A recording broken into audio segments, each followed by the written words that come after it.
My name is Kelly Ford, a 60-year-old retired teacher living in a quiet town with my husband. I've raised 2 children and now enjoy a peaceful life after many years of dedicated work.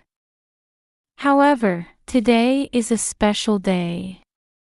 My son Nathan and his wife Stella have asked me to look after their 3-year-old daughter Charlotte, who has a developmental disorder, for 3 days. Charlotte is an adorable child, but due to her condition, she requires special care and attention. My son and daughter-in-law have demanding careers, leaving them little time for Charlotte. Nathan, the CEO of a major pharmaceutical company, prioritizes work over family, reflecting his ruthless, profit-driven nature. Stella, once a nurse, now seems to bend to her husband's will and also struggles to care for Charlotte. When they arrived with Charlotte, I greeted them at the door. The little girl seemed tense. "Hello, Charlotte. Welcome to Grandma's house," I said softly, smiling at her. She whispered a timid hello as she offered me her small hand. Nathan glanced at his watch, looking preoccupied. "Mom, I know taking care of Charlotte is challenging, but we're counting on you," he said curtly. "Of course, don't worry. Charlotte is family, and I'll take good care of her," I reassured him.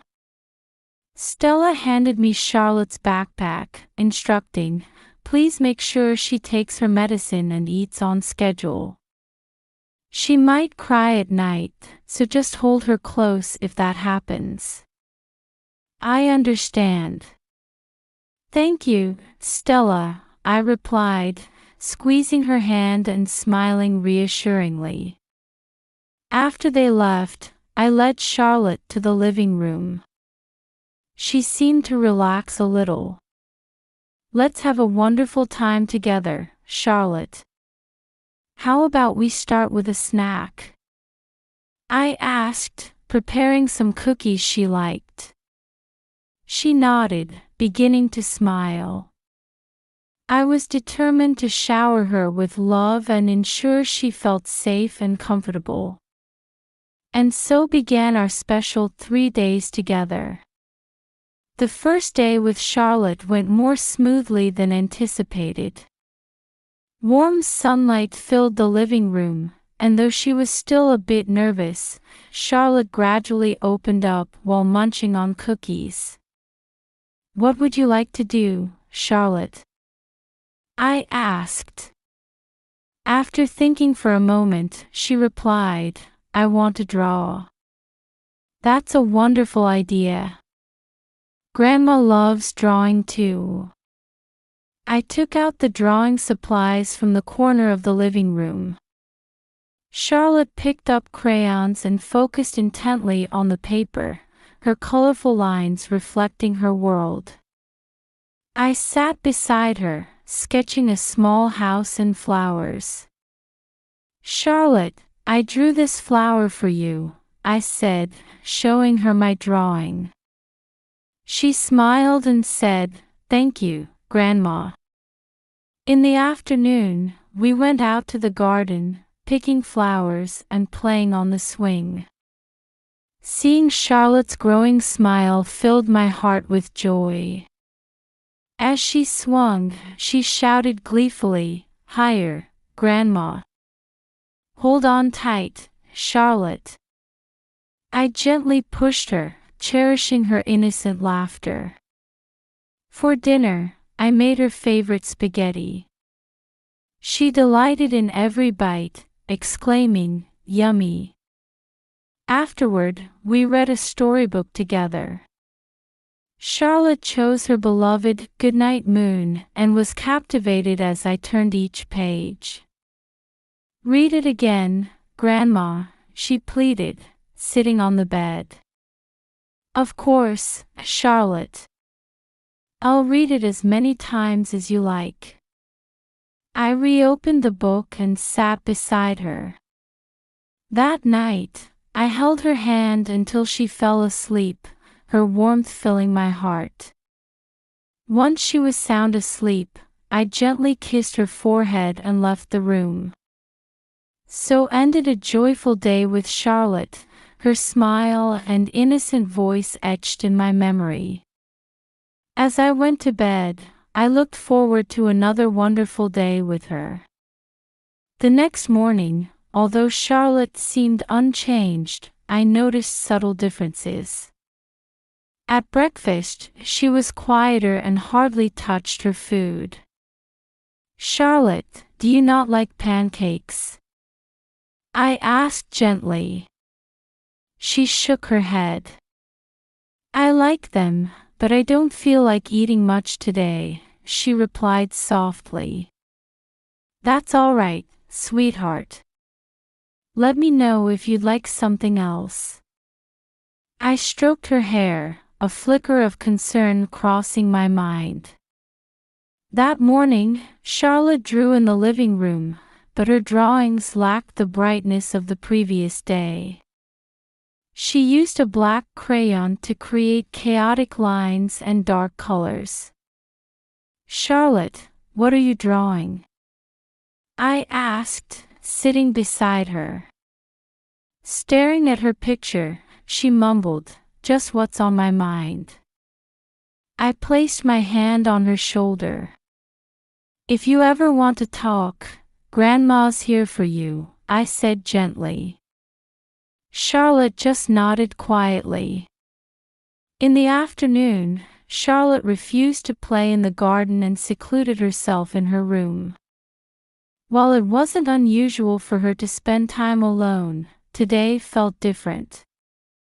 I was deeply worried but sensed that pressing her would be counterproductive. "Charlotte, would you like to go outside with Grandma for a bit?" I called her, but there was no response. As dinner time approached, my anxiety grew. Charlotte didn't appear at the table, remaining in her room. I knocked on her door and spoke softly. "Charlotte, what's wrong? Did something happen?" But there was no reply. I opened the door slightly to check on her. She sat on the bed, staring intently at something, her eyes filled with sadness and worry. "Charlotte, can you tell Grandma what happened?" I sat beside her, holding her hand. After a long silence, she whispered, "I think Mommy and Daddy don't love me." Her words felt like a punch to my chest. "That's not true, Charlotte. Grandma's here because you're so precious. Your Mommy and Daddy love you very much."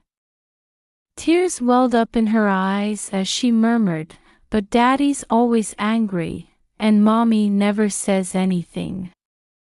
I hugged her close. "Charlotte, you are so loved."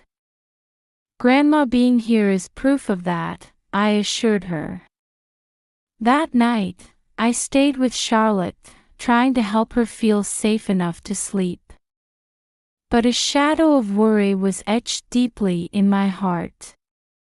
I began to consider what I should do to find the cause of Charlotte's sadness and protect her. The next morning, traces of anxiety still lingered on Charlotte's face. I wanted to do something special to bring back her smile, even a little. However, I didn't yet know that more surprises and fears awaited us that day. Charlotte's demeanor remained unchanged. After picking at her breakfast, she retreated to her room again. I tried to give her some space while doing chores, but couldn't help checking on her a few times through the door. "Charlotte, would you like to bake cookies with Grandma today? We can make your favorite chocolate chip cookies."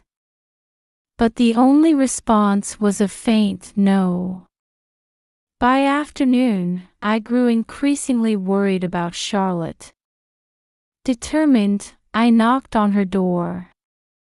"Charlotte, may I come in?" After a moment, a small voice said, "Okay." Opening the door, I saw Charlotte sitting on the bed, holding something. In her hand was a small medicine bottle. Startled, I rushed to her side. "Charlotte, what do you have there?" I asked, unable to hide my shock as I took the bottle from her hand. The label on the bottle had an unfamiliar name. It contained a large dose of medication she shouldn't be taking. Confused and my heart pounding, I questioned her. "Charlotte, why do you have this? Who gave it to you?" I looked at her intently. Lowering her eyes, tears welling up, she whispered, "Daddy told me to take these. But I don't want to." Mommy didn't say anything. Holding her shoulders, I desperately comforted her. "You absolutely shouldn't do that. You don't have to take them." I couldn't understand why Nathan would do such a thing. After calming Charlotte, I securely stored the medicine bottle to examine later. To ensure her safety, I carefully searched her room. While checking under the bed and in drawers, I noticed an album with old family photos. "Charlotte, is this your album? Did you bring it?" I asked, showing her the photos. Looking a bit confused, she replied, "Yes, Daddy gave it to me. It's full of family pictures." I opened the album, carefully examining each photo. There were images of a smiling Nathan, Stella, and a young Charlotte. Tucked behind one photo, I found a handwritten note. "What's this?" I cautiously removed it. The words, penned in old ink, filled me with an ominous feeling. As I unfolded the note, I was left speechless. "Charlotte, wait here for a moment. Give Grandma some time. I'll be right back." With those words and the note clutched in my trembling hand, I left Charlotte's room. I couldn't ignore this discovery. In the living room, I spread out the note from the album. It was more a handwritten letter than a note. "My dearest Stella, the time has come to reveal what I've been hiding about Charlotte. I've been using her as a test subject for a new drug being developed at my company. This is part of a new treatment for her developmental disorder, and I believe it's necessary for her future well-being. However, we can't make this public. If anyone finds out, not only our family but also the company would suffer a major blow. I trust you understand. Please continue giving Charlotte the necessary medication. It's for her sake as well as ours. Nathan." The letter detailed Nathan's use of Charlotte as a test subject for his company's new drug development. I clutched the letter in disbelief. How could they use Charlotte as a guinea pig? It was unthinkable. Anger and sadness gripped my heart at my son's cruel plan. How could this happen?" I whispered, feeling tears spilled down my cheeks. Charlotte's innocent face flashed through my mind as I began to consider what I could do to protect her. At that moment, I noticed Charlotte standing by the door, watching me with a worried expression. "Grandma, what's wrong?" Her voice was small and frightened. Wiping my tears, I smiled at her. Everything's okay, Charlotte. Don't worry.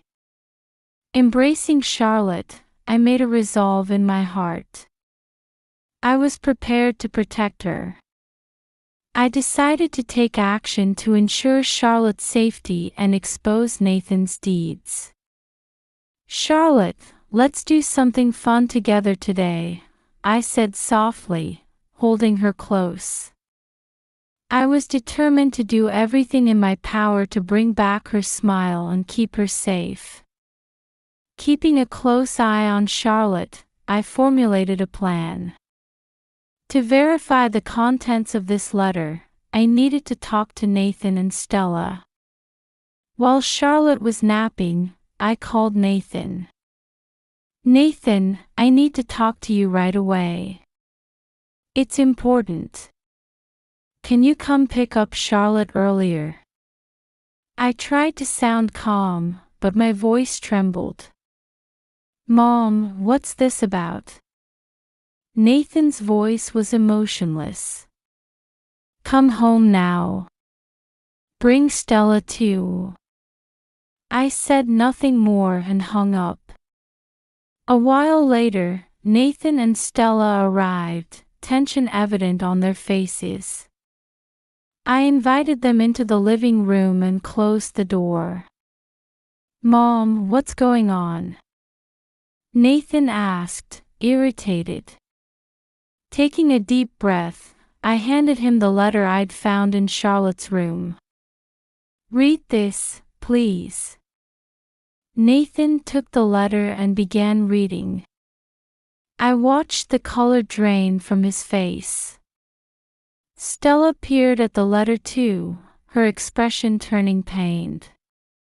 Nathan, is this true? You've been using Charlotte as a test subject? My voice shook with anger and sorrow. Gripping the letter, Nathan stared at me coldly.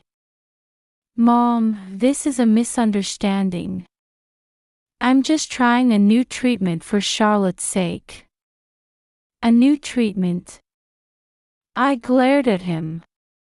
Doing this to a 3-year-old is unacceptable. Can't you see how much Charlotte is suffering? Tears welled up in Stella's eyes.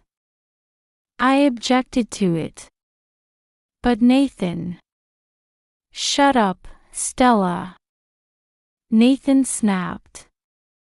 This is for the family. For the company too. For the family. I was stunned. You think burdening Charlotte is for the family? Trying to regain composure, Nathan said, Mom, this is necessary. Charlotte needs treatment now so she won't suffer in the future. That's your excuse, I said coldly. It's clear you're doing this for your own benefit, not Charlotte's. Crying, Stella pleaded, I'm sorry. I didn't know what to do.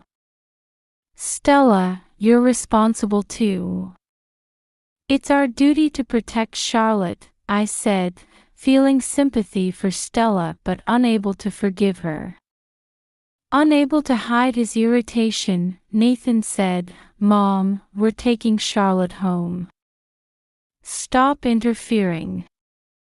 I can't let you do that, I answered resolutely. I won't allow Charlotte to be exposed to such danger. I'm prepared to do anything to protect her. Nathan clenched his fists, trembling with anger, but said nothing. Stella cried softly, leaning against him. I'm reporting this to the police and the FDA, I declared calmly. I'll expose everything you've done to Charlotte. His face turning red, Nathan threatened, Do you know what will happen if you do that?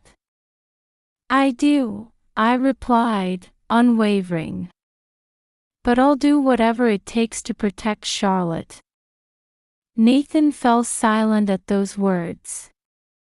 Stella continued to cry.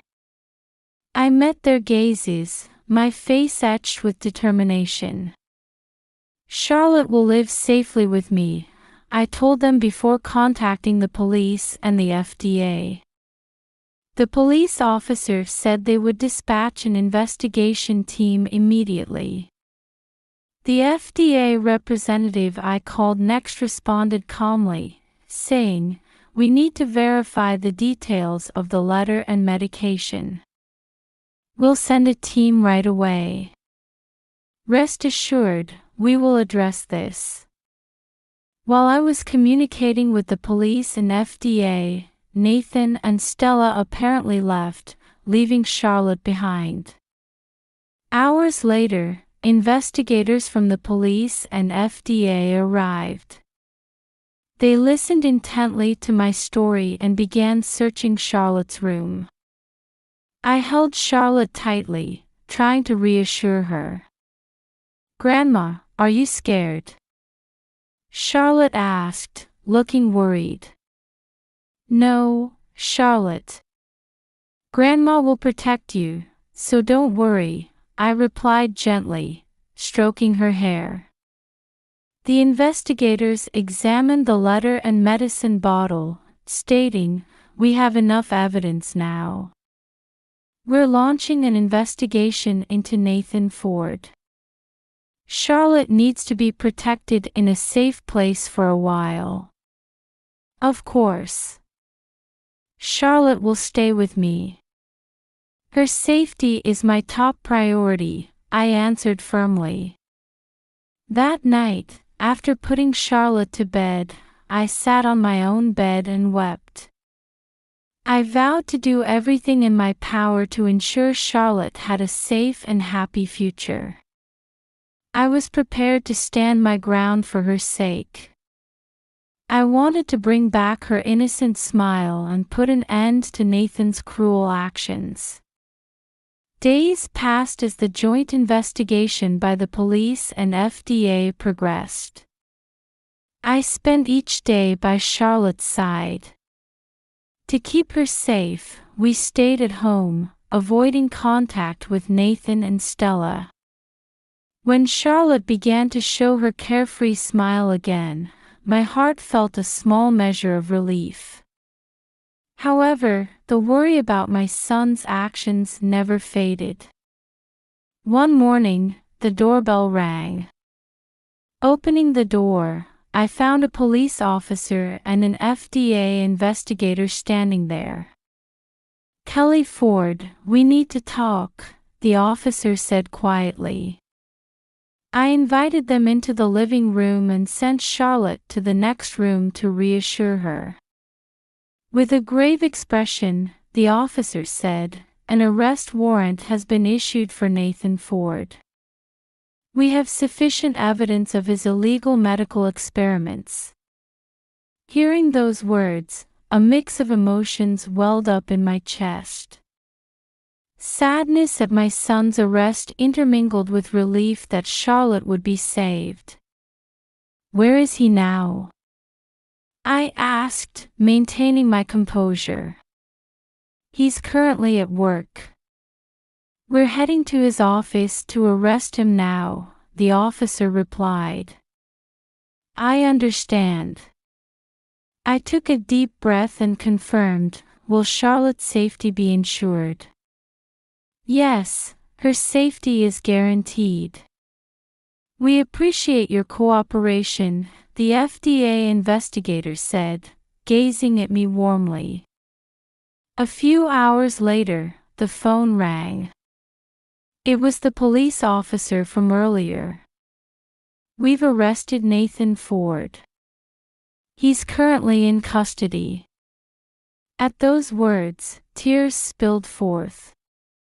The time had come for Nathan to face the consequences of his actions.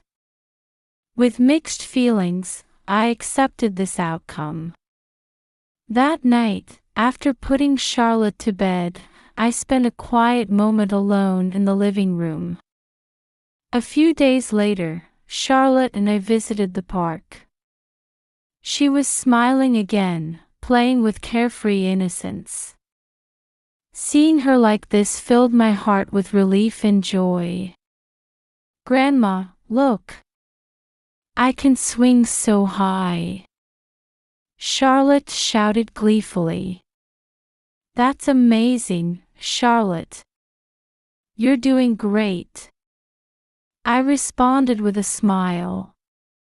Although we had gone through the painful event of my son's arrest, spending my days with Charlotte was my salvation. I intended to continue protecting her so that her future would be bright. As Nathan faced legal consequences, Charlotte could begin a new life. I vowed to watch over her growth and do my best to ensure she grew up in a happy and safe environment. A new chapter began with Charlotte, and I felt genuine joy and gratitude. Her smile had become the light of my life. Years later, Charlotte turned 8, growing into a lively and cheerful girl. Despite facing her developmental disorder, she enjoyed school, made friends, and participated in various activities. Our home was filled with laughter and warm affection. One day, Charlotte and I were planting flowers in the garden. She was excitedly helping to plant new seedlings. "Grandma, these flowers are special because we planted them together," Charlotte said with a smile. "That's right, Charlotte. Let's continue to grow many flowers together," I smiled back at her.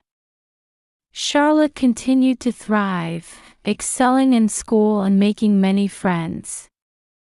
Watching her grow had become the greatest joy of my life. One day, Charlotte came home from school, excited to talk to me. "Grandma, we had a speech contest at school today, and I won first place." "Really? That's wonderful, Charlotte." I hugged her, gazing at her face with pride. "It's thanks to you, Grandma. I found the courage because you're always cheering me on," Charlotte said, her words warming my heart. "Charlotte, you're such a strong and amazing girl. Grandma will always be on your side, so keep challenging yourself," I said, holding her hand, filled with a warm feeling. As Charlotte grew, I remembered how many difficulties she had overcome. The wounds from Nathan's actions had healed, and she was starting to walk toward a new future. Our life was peaceful, and Charlotte could grow up feeling secure.